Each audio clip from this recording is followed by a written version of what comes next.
Olá, irmãos e irmãs, estamos mais uma vez juntos para cultuar o nosso Deus, adorar o nome do Senhor, testemunhar que somos dele, vivemos para ele e por ele, testemunhar que haja o que houver, venha o que vier, nós somos do Senhor.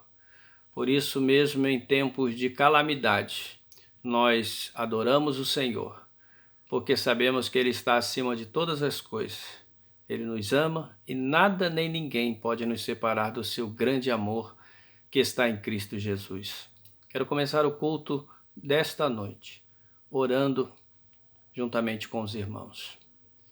Senhor Deus, Pai amado, Pai bendito, no nome de Jesus Cristo, teu Filho, nós te buscamos. Somos a tua igreja, reunida nos lares. Somos a tua igreja, lavada e remida pelo sangue do Cordeiro. Somos a tua igreja, resgatada pelo sacrifício de Cristo na cruz do Calvário. Somos a tua igreja, que há de ser arrebatada aos céus quando o Senhor voltar gloriosamente para o julgamento final e para a eternidade dos salvos com o Senhor. Somos a tua igreja, que professamos o teu nome e que reconhecemos que o Senhor reina absoluto sobre tudo e sobre todos. Somos a tua igreja, que damos graças pelas muitas bênçãos do Senhor, pelos livramentos do Senhor, pelas misericórdias do Senhor. Te damos graças porque o Senhor é Deus que ouve orações. Temos testemunhado o Senhor restaurar vidas nesse tempo de lutas com essa enfermidade que está graçando pelo mundo. Temos testemunhado o conforto do Senhor em nossos corações. Temos testemunhado a esperança do Senhor de olhar para frente e saber que o Senhor está conosco e está diante de nós. Por isso nós te damos graças e pedimos que o Senhor se agrade e aceite o culto que te prestamos agora. Cada um de nós, nossas famílias, onde quer que estejamos agora, estamos num só propósito, de adorar o teu nome, ouvir a tua voz e testemunhar que somos teus. Amamos o Senhor e te damos graças, glórias e honras. Obrigado, Senhor. Ouve a nossa oração. Derrama a tua bênção sobre nossas famílias. Sustenta-nos, ó Deus, com a tua paz e com as provisões do Senhor. É a oração que nós fazemos, agradecidos, no nome de Jesus. Amém.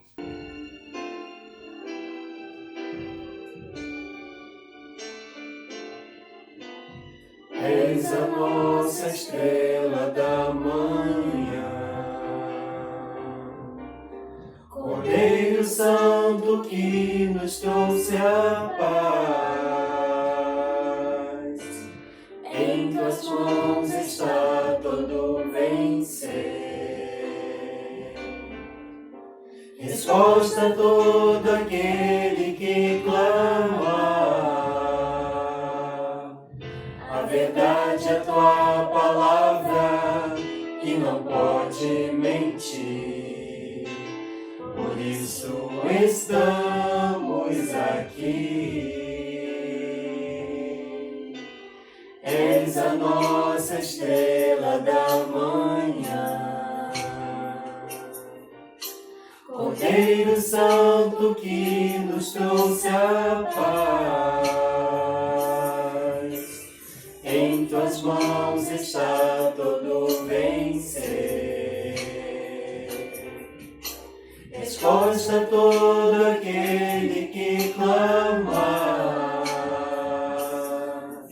A verdade é tua palavra e não pode mentir.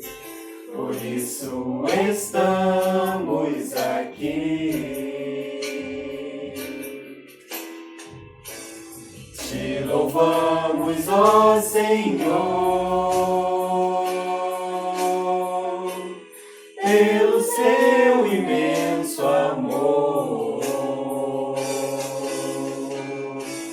Manifesta o teu perdão e poder.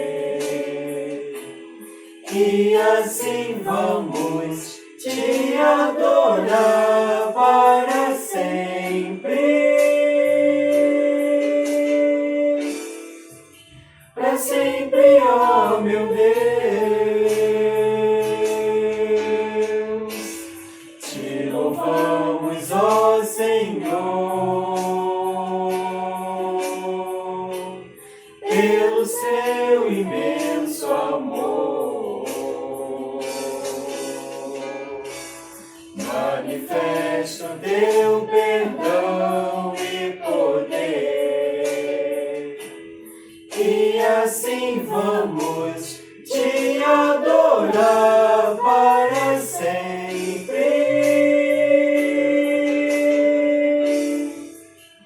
sempre, ó meu Deus.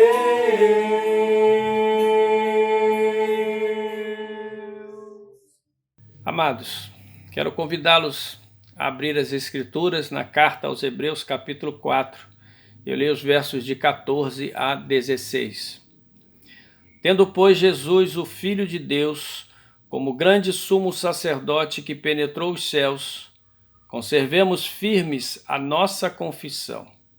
Porque não temos sumo sacerdote que não possa compadecer-se das nossas fraquezas. Antes foi ele tentado em todas as coisas à nossa semelhança, mas sem pecado. Acheguemo-nos, pois, portanto, confiadamente, junto ao trono da graça, a fim de recebermos misericórdia e acharmos graça para socorro em ocasião oportuna. Graça e misericórdia. Ocasião oportuna é aquela que nós precisamos, aquela em que nós necessitamos, e a palavra de Deus nos chama a nos achegar confiadamente junto ao trono da graça. E a garantia de que nós recebemos misericórdia e graça e socorro em ocasião oportuna.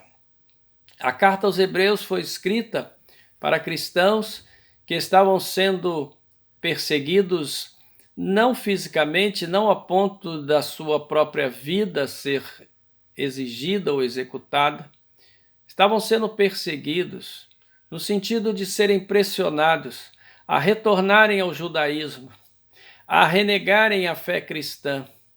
Essa carta, então, é escrita a esses irmãos e vai ressaltar a superioridade de Cristo. As ênfases nesta carta são as palavras maior, melhor e superior.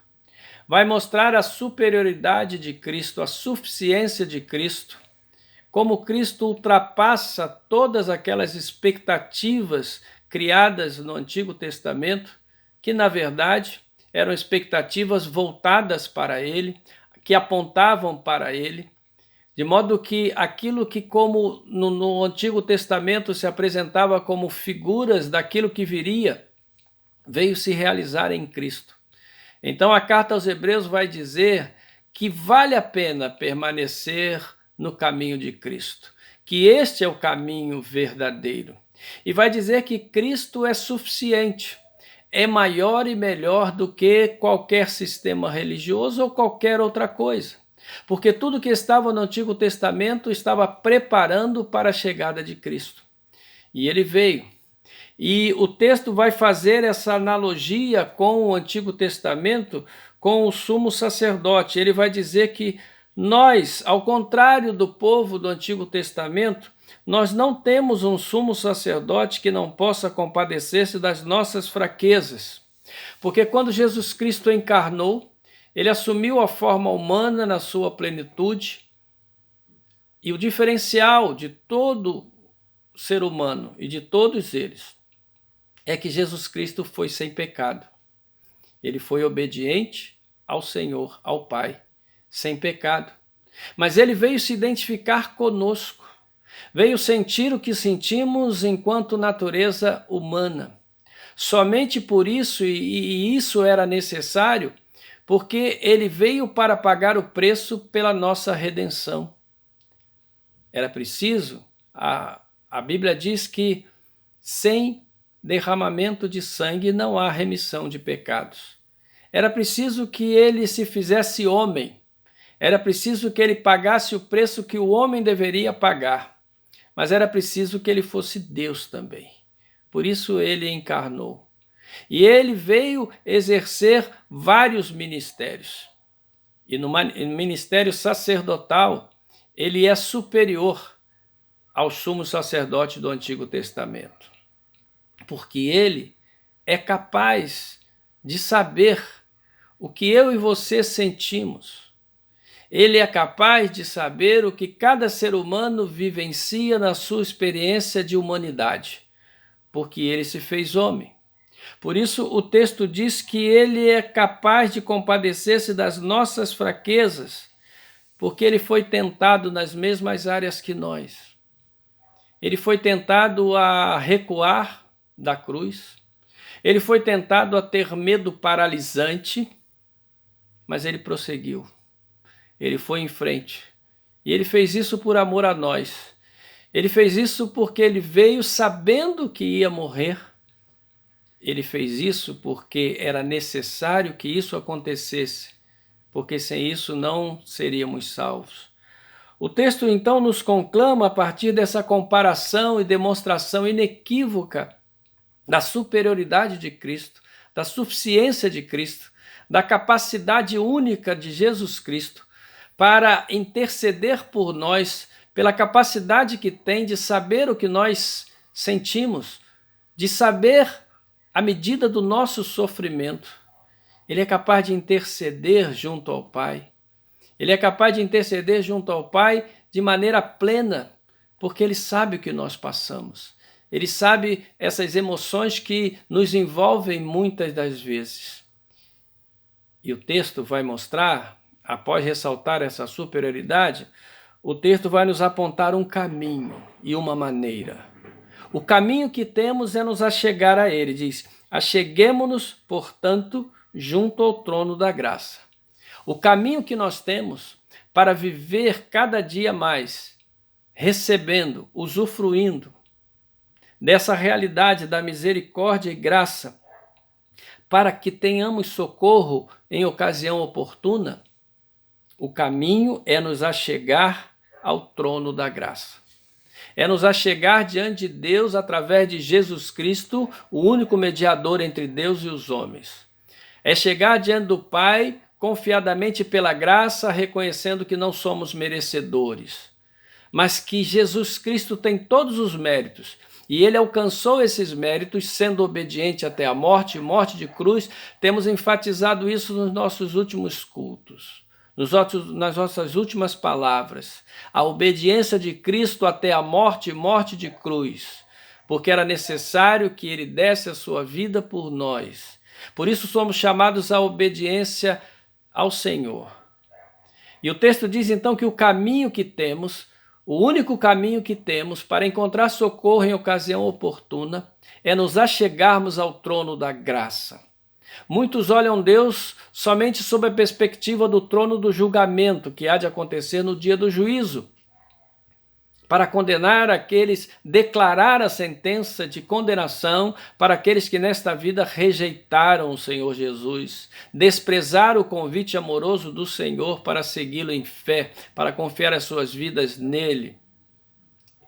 Esse julgamento há de vir.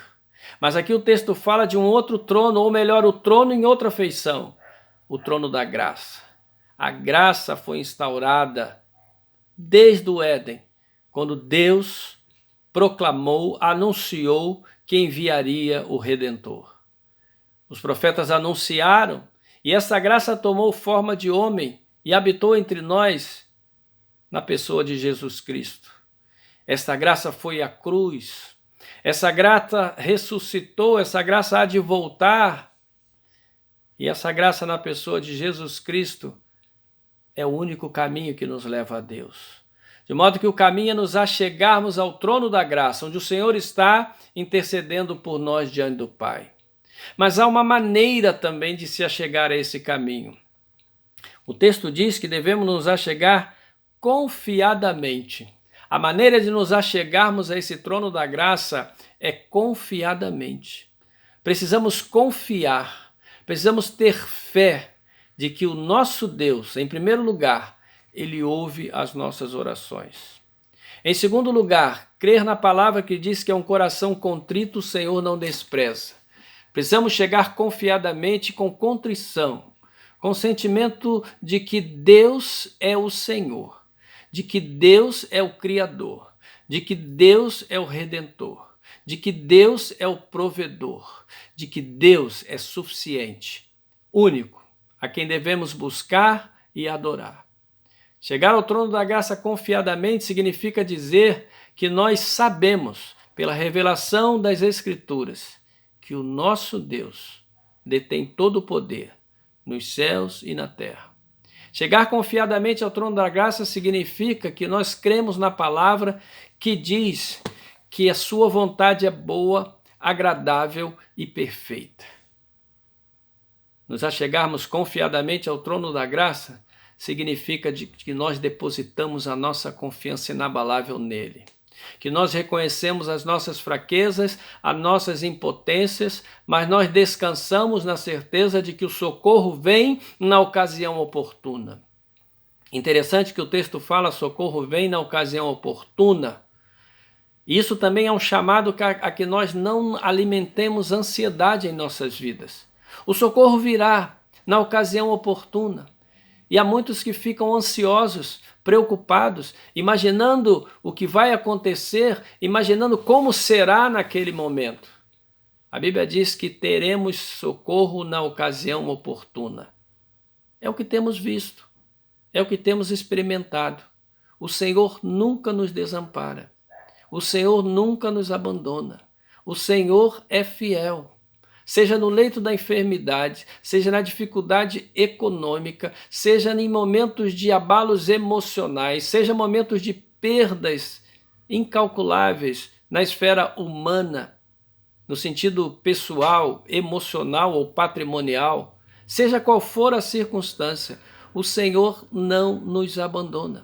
O Senhor sempre provê o caminho melhor. Lembram de Abraão oferecendo seu filho Isaque? Deu todos os passos necessários. Parecia que não havia mais volta, parecia que não havia outra coisa mais, parecia que aquilo ia ser consumado. Mas na ocasião oportuna, o Senhor providenciou o animal para o sacrifício. Daí, Deus se apresenta naquele instante como o Deus que provê. O Deus que provê. Assim é a fé. Assim devemos viver a fé, nos achegarmos confiadamente ao trono da graça, para recebermos graça e misericórdia, para o socorro em ocasião oportuna. E a ocasião está nas mãos do Senhor, e nós estamos nas mãos do Senhor. Por isso, temos paz. Por isso, podemos testemunhar da grandiosidade desse Deus. Por isso podemos dizer: louvado seja o nosso Deus, que provê para nós socorro em ocasião oportuna. Tenha paz, descanse em Cristo, confie nele, achegue-se diariamente confiadamente ao trono da graça e receba as provisões dos céus. E essas provisões são dadas para exaltar o nome do nosso Deus.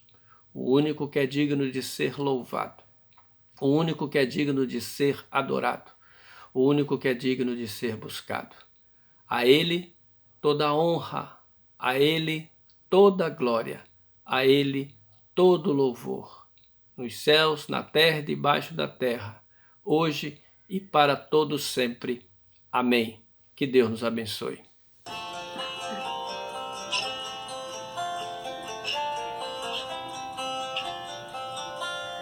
Dá-me, ó Deus, um puro coração, renova em mim o teu Espírito. Desde que nasci sou pecador, justa é tua sentença, não me expulses da tua presença. Reconheces o pecado a me perseguir, purifica-me ou lava-me mais alvo que a neve. Serei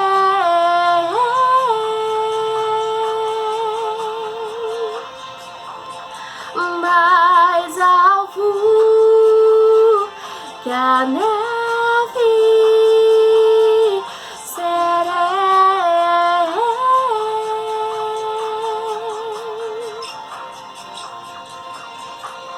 Dá-me, ó Deus, um puro coração, renova em mim o teu Espírito, apaga as minhas transgressões por tua grande compaixão. Te dou toda a sinceridade do meu coração, me devolva a alegria da salvação, purifica-me, ou lava-me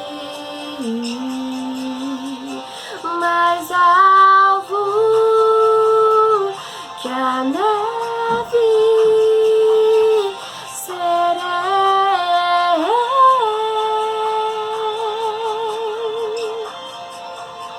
mais alvo que a neve serei.